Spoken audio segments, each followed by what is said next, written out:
nama saya Aida Fitri Handika. Saya perwakilan dari kelompok 2 Kimia Farmasi. Di sini saya akan menjelaskan tentang hubungan aktivitas struktur obat, golongan analgetik dan anestesi. Berikut penjelasannya. Happy watching. Assalamualaikum warahmatullahi wabarakatuh. Saya Anggun Sriwayuni, kami dari kelompok 2 ingin menjelaskan materi tentang hubungan struktur aktivitas obat-obat golongan analgetika dan anestetika yang beranggotakan Aida Fitri Handika, Anggun Sriwayuni, Aulia Nurrohmah, Desi Fitriyanti, Diah Tuah Utami, Holif Ardiani, Kusuma Ningtyas Putra Setia, Linda Safitri, Lindia Eka Saputri, Miftahul Rahmi, Muhammad Arif Setiawan, dan Ananta Salsabila. Baiklah, masuk materi. Apa itu nyeri? Perasaan sensoris dan emosional yang gak nyaman karena adanya kerusakan jaringan, contohnya peradangan, infeksi, atau kejang otot. Bisa timbul karena ada rangsangan mekanis kimiawi ataupun fisik, kalor, listrik yang menyebabkan kerusakan pada jaringan. Rangsangan tersebut memicu pelepasan zat-zat yang menjadi mediator nyeri antara lain histamin, bradklinin, leukotorin, dan prostaglandin.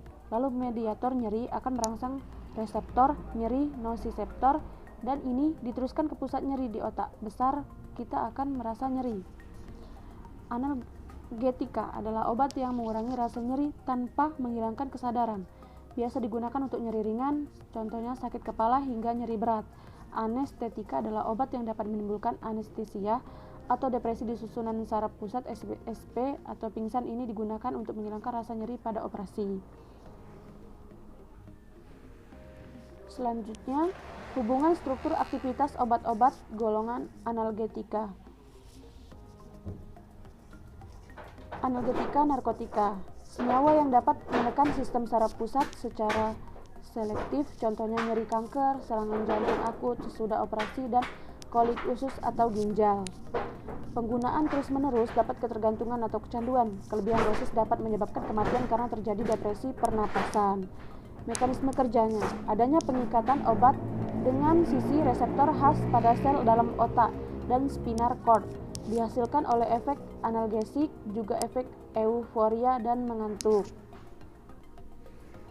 Berikut kelompok analgetik narkotik berdasarkan struktur kimianya. Yang pertama, turunan morfin. Morfin ini didapat dari opium, yaitu getah kering tanaman Papaver somniferum. Selain efek analgesik, morfin juga menimbulkan euforia sehingga banyak disalahgunakan. Yang kedua, turunan meperidin. Walaupun tak berhubungan dengan morfin, tapi ada kemiripan karena punya pusat atom C kuartener, rantai etilen, gugus N-tersier, dan cincin aromatik. Yang ketiga, turunan metadon. Bersifat optis aktif dan biasanya digunakan dalam bentuk garam HCl, contohnya metadon dan propexifen. Selanjutnya, analgetik non-narkotik, yaitu mengurangi nyeri yang ringan, juga menurunkan suhu badan, dan anti radang untuk pengobatan rematik. Analgetika non-narkotik bekerja pada perifer dan sentral sistem saraf pusat. Mekanisme kerjanya, yang pertama, mekanisme kerja analgesik menghambat secara langsung dan selektif enzim-enzim pada sistem saraf pusat yang mengkatalis biosintesis prostaglandin. Yang kedua, mekanisme kerja antipiretik dengan cara meningkatkan eliminasi panas pada penderita dengan suhu badan tinggi. Yang ketiga, mekanisme kerja anti radang menghambat biosintesis dan pengeluaran prostaglandin dengan cara memblok enzim siklooksigenase. Penggolongan antibiotik non-narkotik, itu di situ ada analgetik antipiretik, turunan anilin dan para aminofenol, anti radang bukan steroid, turunan 5-pirazolon, turunan asam salisilat, dan turunan asam N-arilantranilat. Baiklah, materi selanjutnya akan disampaikan pada saudari Aida Fitri Handika. Selanjutnya saya akan menjelaskan topik yang kedua, yaitu hubungan struktur aktivitas obat golongan anestetika.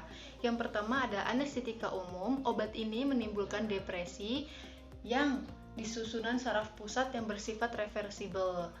Contohnya ada analgesia, itu hilangnya kesadaran, euforia, dan hilangnya nyeri. Lalu ada eksitasi, yaitu kehilangan sadar dan timbul kegelisahan. Lalu ada anestesia, pernafasan menjadi dangkal atau seperti kita tidur, dan gerakan mata, refleks mata itu dan otot menjadi lemas.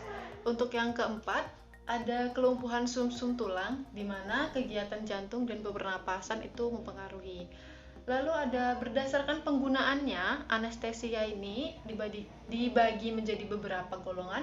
Yang pertama ada anestetika inhalasi yang umum digunakannya yaitu N2O atau dinitrooksida, halotan, isofluran, desfluran, dan servofluran. Lalu hubungan struktur aktivitas anestetika narkotika itu apa sih? Yang pertama ada alkanar atau sikloalkana, di mana penelitian pertama ini ditemukan pada tahun 1880-an yang menemukan adalah Meyer dan Overton.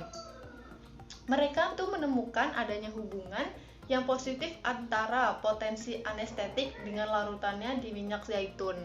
Lalu yang kedua ada alkanol. Alkanol ini punya atom karbon yang sama seperti alkanal, tapi dia lebih baik daripada alkanal.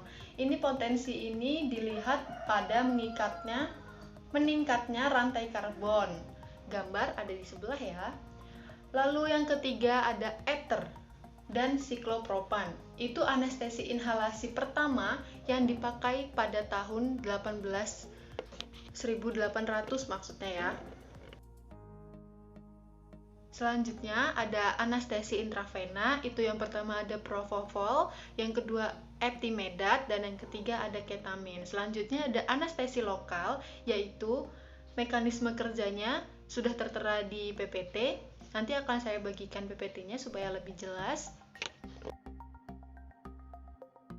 Hubungan struktur aktivitas anestesi lokal ini memiliki 3 bagian penting. Yang pertama ada cincin aromatik, yang kedua ada rantai antara, dan yang ketiga ada gugus amin. Selanjutnya ada hubungan struktur aktivitas turunan asam benzoat. Turunan asam benzoat ini adalah senyawa sintetik yang diturunkan dari struktur kokain. Contohnya ada gugus COO dapat diganti oleh CONH. Berikut penjelasan dari masing-masing gugus terhadap aktivitas turunan asam benzoat. Ada di slide. Selanjutnya, hubungan struktur aktivitas turunan lidokain. Selanjutnya, ada pengelompokan anestesi lokal, ada pendek, ada sedang, ada lama. Yang pendek itu contohnya kloroprokain dan prokain. Untuk yang sedang contohnya kokain, lidokain, mepivakain, dan priloxin. Untuk yang masa kerja lama contohnya buvivakain, dibukain, etidokain, dan tetrakain. Selanjutnya, saat ini anestesi yang lokal banyak digunakan dalam pengobatan dikelompokkan menjadi 3 golongan. Yang pertama ada turunan ester, ada turunan amida, dan turunan lain-lain seperti contohnya fenakain, dimetisoquin, diperodon, pramoxin, diklonin, dibukain, dan zolamin. Slide ke-33. Untuk PPT akan saya cantumkan. Terima kasih. Wassalamualaikum warahmatullahi wabarakatuh. See you.